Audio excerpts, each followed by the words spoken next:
2, 1. Welcome back to the FlairBar.com show, live Tales of the Cocktail 2015. Joel Persson. Joel, how you doing, buddy? I'm good. How are you doing, Rob? Excellent. This just shows to show you how big this event is. We were standing in line the first day of, I think it was the first seminar. Yeah. Standing in line, and you were right in front of me, and you asked me, I think, if we knew the Wi-Fi password. Yeah. And I had no idea. I literally just drove in, got here 45 minutes before that, and just started sparking up a conversation, and then you were just really opening my mind up to what they're doing overseas, but we're going to get to that in a second, so just hang out. Basically, I didn't stop talking. That's what happened, right? But it was great. You're passionate about it, and I love seeing that. But Tales of the Cocktail, this is your second Tales now, correct? What was your motivation for coming to Tales of the Cocktail the first time, last year? It's just one of those things, like, every bartender needs to have been at Tales. It's just one of those, like, ticks. Yeah. Like, I had, of course, very high expectations, but at the same time, it was just like, yeah, now I've done that, you know? And of course, like, trying to sell the brand was a big part of it as well. So I had a great mentor with me last year that knows everyone in the American bartender scene. So I was just shaking hands from morning to night. Who was that? Effie. Nice. Don't ask me to pronounce her last name. Panagopoulos. She's Greek. Probably better than I would have. Yeah, but everyone will know her. Awesome. Now, from your first Tales to your second now, was it everything you kind of hoped it was going to be? This year, to be honest, no, it wasn't, because I was hoping to do an event, like to actually be part of the Tales as the first cider brand that ever been part of Tales. But since we're not in the state yet, we couldn't do that. So hopefully next year. We're just going to keep pushing regulation and registration. But we were talking now, coming back to that conversation, we were in line, and you were blowing my mind with what they're doing across the pond in the cocktail scene there. Yeah. Please. In the rest of the world, outside of America, There's right? so much more. Yeah. Please elaborate on that conversation. Well, I travel a lot, so I get to see a lot of bar scenes, which is amazing, and they're all very different. Or rather, some things are very, very similar, and some things are very, very different. So I started bartending in Stockholm, for example, in Sweden, which is an amazing bar scene. But outside of Stockholm, in the rest of this enormous country, there's not that much going on.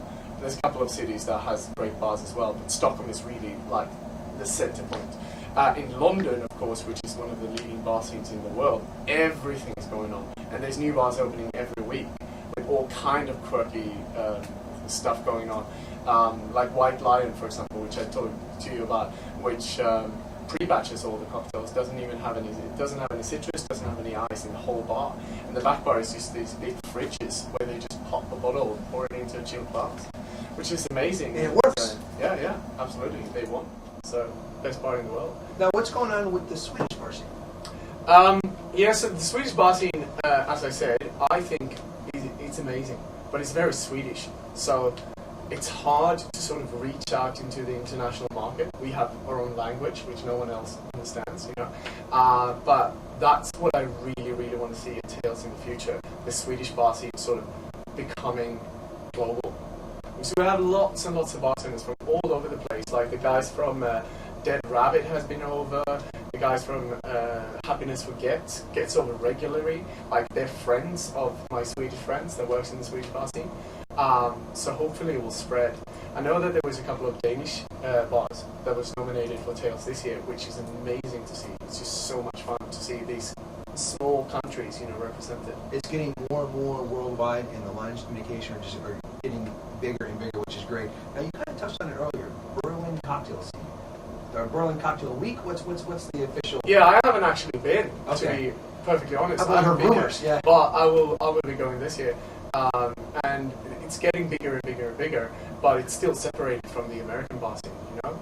Like, of course, what you have closest to you is going to be closest to your heart. If you're in America, the American bartenders are going to represent at Tales, while in Europe, you know, the European bartenders will represent. It would be amazing to see some sort of clash in between that and everyone coming together. Yeah. So communication's there. We just got to get the right people in the right places to Yeah. make it all happen. And people like Philip Duff and the people that are well respected here in America that are well respected there as well, Yeah. I think would be a good gateway to start. But all these people has actually been in Stockholm educating us. Like, that's how central Stockholm is. Like, first time I met Philip Duff was in Denmark, and I did an interview with him before I became a bartender. Nice. Actually, and I interviewed him and Elaine. Elaine. And this was before they were married, so I got that interview written down, which is pretty funny. Philip is a brilliant guy and He not is. afraid to speak his mind with some profanity as well. Not at all. Awesome. Now, like, tell me this. Rekorderlig. Right, I'm probably screwing up. So Rekorderlig. one of the biggest tasks for me is teaching people how to say my product's name. And this is even an English version for it. Rekorderlig. Rekorderlig. Record, like you're recording something. Rekorderlig. And it's not rekorderling, which a lot of people say. See, that's why I went with using it. Yeah. Yeah. Tell us about. You got 4 different flavors. Yeah, in America we've got 4 different flavors. There's even more in Europe actually. And this is our biggest seller, strawberry lime. And we were the first cider brand to make a strawberry lime flavored cider. So cider has to be made from apples and pears. And in America, all of our flavors are pear based. Okay. Yeah. So this is what we've got here. And normally I would serve this cold, like really cold, over ice with a, leave that there, with a slice of lime. But you're free to try it in a plastic cup, room temperature. We're tails. We're friends. I know, right? That strawberry comes right off the bat right there. Strawberry is such a sweet flavor. Like that is what Swedish summer is for us. And this, I've tried every strawberry and lime cider naturally that I come across, and none of them meets that sort of fresh strawberry straight off the What's the alcohol percentage? It's 4.0? Yeah, in America, I believe it's 4.5 though. So Okay. we regulate it depending on where we send it, and that was This is going to be dangerously smooth.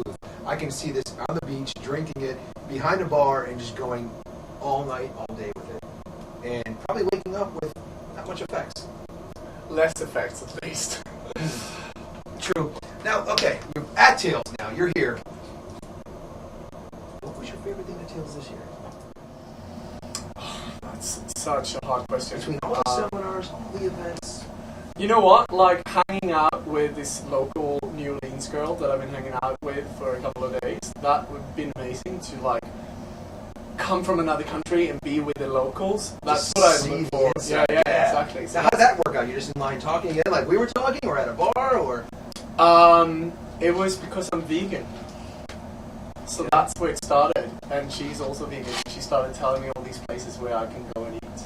We got Yeah. a good friend that's with us on our trip who's actually vegan. So out of all the places you eat, what was your favorite one? So we can Best maybe recommend place to go in New Orleans that I've been to so far is Good Karma Cafe, which is also a yoga studio. So a it's a little stretch bit of everything. as well. Yeah, that was amazing. Yeah. Awesome, Joel. I want to appreciate your time, man. You really opened my mind up to seeing what they're doing across the pond, like we said, and it's working. It's just serving the masses, and it all comes down to great service. But I'm looking forward to seeing you in London. I come down soon. Talk about that Berlin show. I've heard about it for years now. I'd love to come by. Yeah. But we got to go to break. But do you mind coming back and actually playing with this a little bit more, making Absolutely. a cocktail? Absolutely. No problem. Perfect, Joel. Thank you again. We'll be back right after this.